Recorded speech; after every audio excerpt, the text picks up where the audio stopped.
Oke, selamat malam Bapak Ibu teman-teman semuanya. Kali ini kita akan membahas sedikit mengenai Yesus membuat orang buta melihat lagi. Oke, jadi ada 3 subpoin yang akan dibahas. Pertama itu tentang orang buta sejak lahir, terus kedua tentang tanggung jawab kita yang setiap apa gitu ya. Lalu yang ketiga adalah tanda-tanda ilahi oleh Yesus, orang buta sejak lahir. Kembali kita kalau kita melihat lagi pada ayat pertama dan kedua ya. Waktu Yesus sedang lewat, ia melihat seorang yang buta sejak lahirnya. Lalu murid-muridnya bertanya kepadanya, Rabi, siapakah yang berbuat dosa ini? Dosa orang ini sendiri atau orang tuanya? Sehingga ia dilahirkan buta.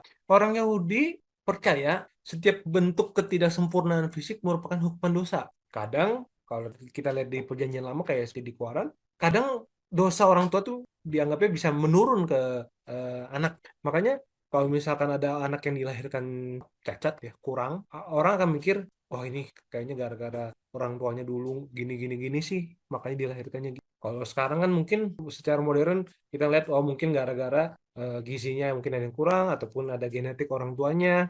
Meskipun memang tidak bisa dipungkiri, gitu ya, dari pengalaman saya sendiri dengan keluarga yang anggota keluarga yang memiliki disabilitas, ada juga ya orang yang menganggap bahwa sampai sekarang ada yang menganggap ini gara-gara si orang ini melakukan sesuatu. Ada yang masih kayak gitu. Dan pada zaman waktu itu sebelum Yesus ada gitu ya, maksudnya ketika sebelum Yesus muncul gitu ya, orang Yahudi sudah percaya seperti itu. Murid-murid pun juga belum terlepas dari pengajaran ini. Ya maklum lah istilahnya kan, kalau mereka datang ke sinagoga, ataupun ada mungkin ibadah ya, mungkin orang-orang Yahudi, ibadah orang Yahudi seperti apapun itu, ya mungkin kan pernah ada yang bahas soal hal bahwa hukuman Allah itu nampak jelas dalam fisik. Makanya orang dilahirkan buta, lalu juga orang yang matinya mengenaskan, ketimpa menara, darahnya dipakai oleh Pilatus untuk korban kalau nggak salah. Dan untuk juga Yesus yang nanti akan disalibkan juga orang lihat kayaknya gara-gara kalau dia nggak dosa nggak mungkin mati kayak gitu. Yesus bilang bukan dia dan bukan juga orang tuanya, tetapi karena pekerjaan-pekerjaan Allah harus dinyatakan dalam dia.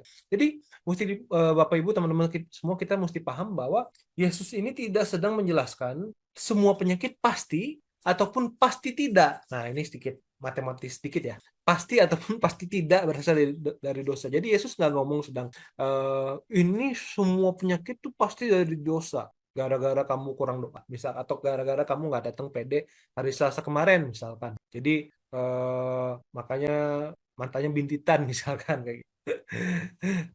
Atau misalkan pasti semuanya tidak berasal dari dosa. Ya belum tentu juga. Nah, tapi Yesus mau menekankan Allah dapat menggunakan keadaan buruk tersebut sebagai kesempatan untuk menyatakan kuasanya.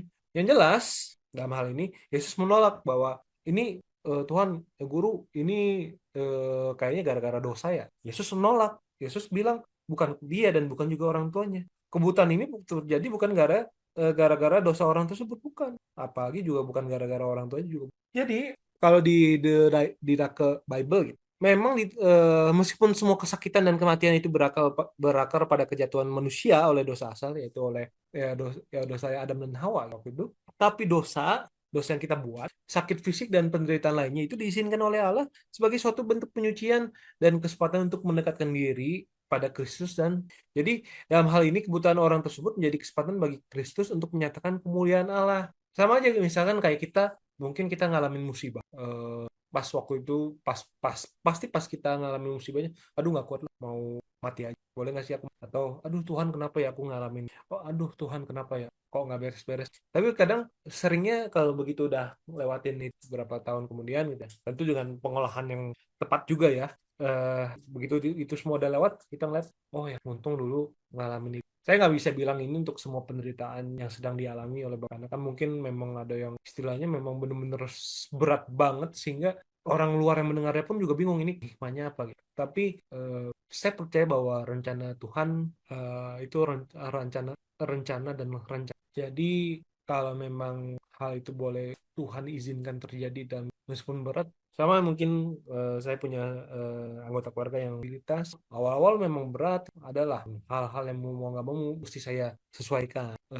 Tapi begitu udah lewat, lani ya mencoba seminar, trauma, coba saya, oh ya saya bawa anggota keluarga ya. Dan menurut saya itu suatu berkat. Dan memang saya mengalami sendiri bahwa penderitaan kita itu kesempatan untuk penyucian dan kesempatan untuk mendekatkan diri pada. Saya juga harap semua yang lain pun juga bisa berproses dan entah kapan. Tapi saya berdoa supaya kita bisa tahan melewati. Jadi, Bapak Ibu teman-teman, penderitaan adalah jalan bagi kita manusia untuk mengalami kesatuan yang lebih intim dengan Kristus dan salib, serta kesempatan untuk dinyatakannya karya Allah. Lalu poin yang singkat tapi menurutku sebagai pengingat juga ini tentang tanggung jawab. Yesus bilang nih di ayat 4 ya, lebih adalah kita harus mengerjakan pekerjaan Dia yang mengutus. Mengapa menggunakan kata kita? Nah, kita ya mungkin kalau kita pagi coba ngulik, mencoba mendalami, kita mesti kadang memang bertanya aja yang apapun yang bisa. Salah satunya ini, kenapa kita harus mengerjakan pekerjaannya Dia yang mengutus aku? Padahal kan yang ngerjain Yesus. Apakah ini seperti kerja kelompok yang lainnya nggak pada kerja, yang kerja satu orang doang? Tapi tetap pakai namanya kita gitu ya. Jadi kumpulinnya pekerjaan kelompok gitu. Bukan seperti itu, Bapak Ibu teman-teman. Tapi hal ini menunjukkan bahwa tugas untuk mengerjakan pekerjaan Allah juga merupakan tanggung jawab kita orang percaya. Jadi bukan itu yang punya kuasa ya Yesus, ya udah Yesus saja, nggak kita mah. Ya memang kita nggak bisa apa-apa tanpa Yesus. Cuman untuk menjadi sarana, menjadi eh, perpanjangan tangan Allah. Saya rasa kita memiliki tanggung jawab. Kita memiliki kita nggak bisa lepas tangan. Aku jadi ingat kalau di Protes ada patung salib. Yang menjadi uniknya adalah salib itu tanpa tangan dan di bawahnya ditulis kamulah tanganku. Sama aja ketika kita dalam ayat ini gitu kita dibilang kita harus mengerjakan pekerjaan Dia yang mengutus.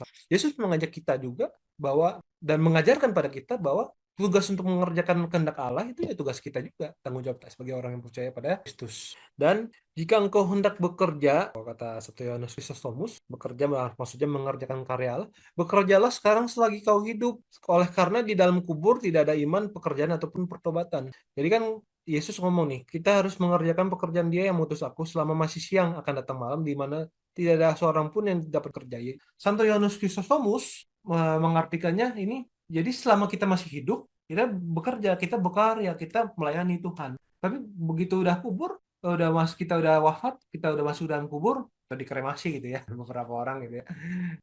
Eh, ya kita udah nggak bisa melakukan pelayanan lagi. Kita nggak bisa melakukan kerjaan, nggak bisa mungkin juga bertobatan. Kita tidak bisa mendapat iman baru. Cuma yang tersisa adalah kita menerima upah dari apa yang kita kerjakan di dunia ini. Itu kata Santo Yohanes di tulisannya lebih lengkap. Sehingga kalau kata lagu kan hidup ini adalah kesempatan dan memang benar gitu, hidup ini adalah kesempatan. Jangan sia-siakan apa yang Tuhan beri. Hidup ini harus jadi berkat. Karena kalau kita udah nggak hidup ya udah, kita sisanya cuma bisa menerima upahnya kita aja. Apakah kita sudah cukup melakukan kebaikan, pelayanan? Walau-walau bisawab, hanya Tuhan yang tahu ya. Jadi, Bapak Ibu teman-teman, kita sebagai pengikut Kristus memiliki tanggung jawab untuk ikut mengerjakan pekerjaan. Lalu yang terakhir ini, yang tanda-tanda ilahi oleh Yesus, atau lebih tepatnya aku sendiri akan membahas tentang beberapa tafsiran teologis, arti spiritualnya yang dilakukan ataupun yang diucapkan oleh Yesus pada periode. Jadi Yesus di ayat 5 nih Yesus ngomong nih, selama aku di dalam dunia, akulah terang dunia. Yesus hendak menggunakan mujizat ini sebagai tanda bahwa dirinya adalah terang dunia. Tapi Bapak Ibu teman-teman, tanda dalam hal ini bukan saja berarti penglihatannya dipulihkan, tapi terang itu diberikan bagi mereka yang tidak memilikinya. Nah, maksudnya gimana tuh? Pada dasarnya, kalau kata Jerome Biblical Commentary, pada dasarnya manusia itu dilahirkannya buta. Jadi kita memang nggak tahu siapa, kita tidak mengenal Allah, kita tidak dilahirkan dengan memiliki iman. Begitu bayi gitu ya nangis-nangis, itu bukan tiba-tiba dia langsung ngomong Yesus Kristus ya, tapi pengenalan itu kan diberikan oleh orang tua kita. Eh, nah itulah makanya dibilang manusia itu dilahirkan buta karena kita tidak mengenal Allah. Terang yang itu yang diberikan eh, untuk supaya kita tidak buta, merupakan rahmat Allah melalui Yesus Kristus, melalui orang tua kita mengenalkan gereja. Makanya kan mungkin sebagian di antara kita ada yang dibaptis bayi. Saya sih nggak dibaptis bayi.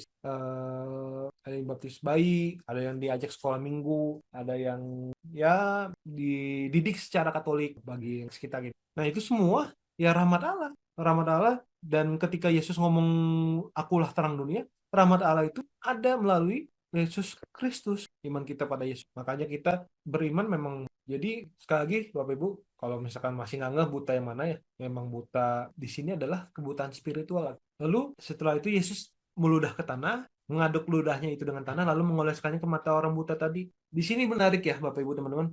Yesus sering menggunakan benda dan aktivitas biasa untuk mengerjakan mujizat yang memiliki arti spiritual. Yang akhirnya nanti kita kenal suatu konsep namanya sakramen. Sakramen itu tanda yang menunjukkan rahmat Allah melalui materi, tindakan, dan pelayanan yang memberikannya. Misalkan dalam baptis, air yang digunakan juga air bersih, mungkin dari PDAM gitu. Tapi air itu sudah diberkati, sudah didoakan, supaya itu bisa digunakan untuk menjadi air baptis. Jadi melalui materi yang biasa itu, melalui tindakan dan pelayan yang memberikannya, itu diubahkan menjadi suatu tanda kehadiran Allah. Nah, itu yang sesuatu yang menarik. Ini juga kan istilahnya tanah. Tanah kan zaman Yesus juga tanah juga semua juga ada tanah gitu.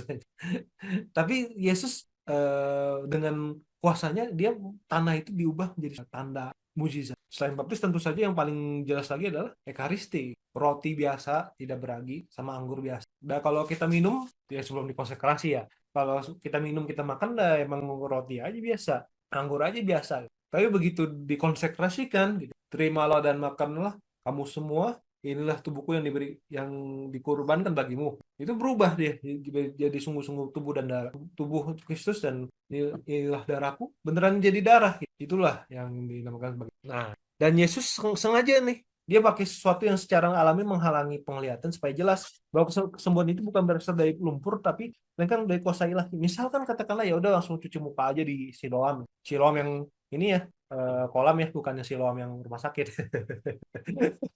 Kalau kalau ke Siloam rumah sakit nanti ya tindakan.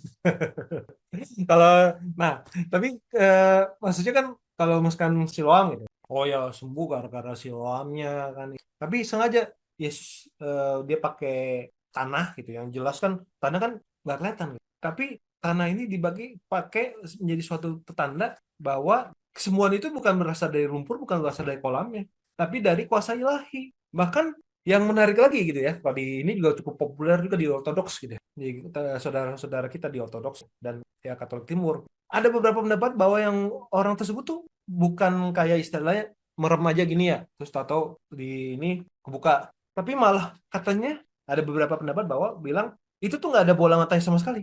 Jadi udah kayak kalau Bapak Ibu teman-teman pernah lihat kayak tengkorak kosong. Nah, beberapa pendapat pada zaman itu, Santo Theophilus kan tahun 1200-an ya, saya lupa tahun berapa juga. Dia ngomong ada beberapa bilang bahwa matanya benar-benar bolong. Jadi Yesus yang mengoleskan tanah itu menciptakan mata bagi orang tersebut dengan tanah. Makanya di sini dari mujizat ini dibilang bahwa Yesus Kristus adalah sang pencipta. Ada siapa orang yang bisa menciptakan mata dari tanah ya cuma Allah. Habis itu maaf sedikit terlewat adalah ya jadi tanah dan lumpur itu menunjukkan bahwa dia adalah pribadi yang sama yang dahulu membentuk Adam. Adam juga dibentuk dari tanah di kejadian gitu ya. Jadi yang bahkan dengan interpretasi ortodoks yang tadi yang beberapa dipakai oleh Santo Theophilus berarti dia sungguh-sungguh pribadi yang ada dari dulu Allah yang dulu membentuk Adam juga dia menciptakan mata Bang. Orang tersebut gitu. Lalu kalau soal ludah sendiri itu menunjukkan bahwa bagian tubuh Yesus sendiri pun penuh kuasa ilahi dan memang pada zaman itu ludah memang dipercaya memiliki daya penyembuhan. Makanya mungkin ada beberapa juga ke bawah sampai sekarang. Makanya mungkin di beberapa film magis gitu ya, yang entah Indonesia ataupun luar ada mungkin ada yang dukunnya tuh ngeludahin. Bisa jadi ya memang ya karena dari kepercayaan itu. Tapi bilang Yesus bilang pergilah basuhlah dirimu dalam kolam Siloam. Kolam Siloam ini artinya yang diutus. Siloam ini ditunjukkan oleh Yohanes ini sebagai simbol dari Yesus yang diutus oleh Bapa. Lalu orang itu pergi membasuh dirinya lalu kembali dengan matanya sudah melek. Nah, hal ini melambangkan juga sakramen pembaptisan yang menghapuskan dosa. Lalu tetangganya heran. Biasa, kita kan sampai sekarang juga ada tiba-tiba ada kejadian baik gitu ya. Kita heran juga gitu. Bukankah dia ini yang selalu mengemis? Tengah-tengahnya lihat ini yang ngemis. Ada yang ngomong, benar, dia nih orang-orang ini yang ngemis. Ada yang bilang juga bukan, tapi mirip aja kayaknya. Orang itu bilang, ini aku. Bener nih, bener. Lalu mereka nanya, kok bisa sembuh?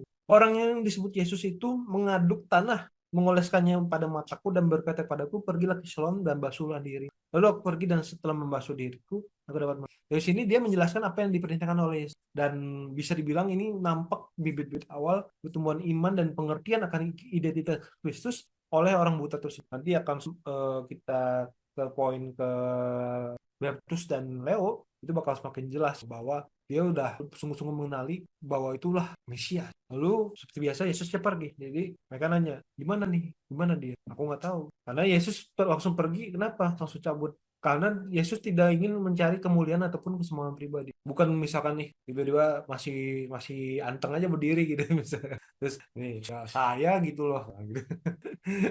Tapi Yesus tidak mencari. Jadi langsung. Jadi Bapak Ibu, melalui mujizat penyembuhan orang yang buta sejak lahir, Yesus menunjukkan bahwa dirinya adalah terang dunia. Hadirnya Yesus sebagai terang dunia ikut menyembuhkan kita yang dilahirkan dalam kebutuhan rohani. Jadi ada 4 poin. Penderitaan adalah jalan bagi kita manusia untuk mengalami kesatuan yang lebih intim dengan Kristus dan salibnya, serta kesempatan untuk dinyatakan yang karya Allah. Kita sebagai pengikut Kristus memiliki tanggung jawab untuk ikut mengerjakan pekerjaan Allah. Melalui mujizat penyembuhan orang yang buta sejak lahir, Yesus menunjukkan bahwa dirinya adalah terang dunia. Hadirnya Yesus sebagai terang dunia ikut menyembuhkan kita yang dilahirkan. Demikian dari saya.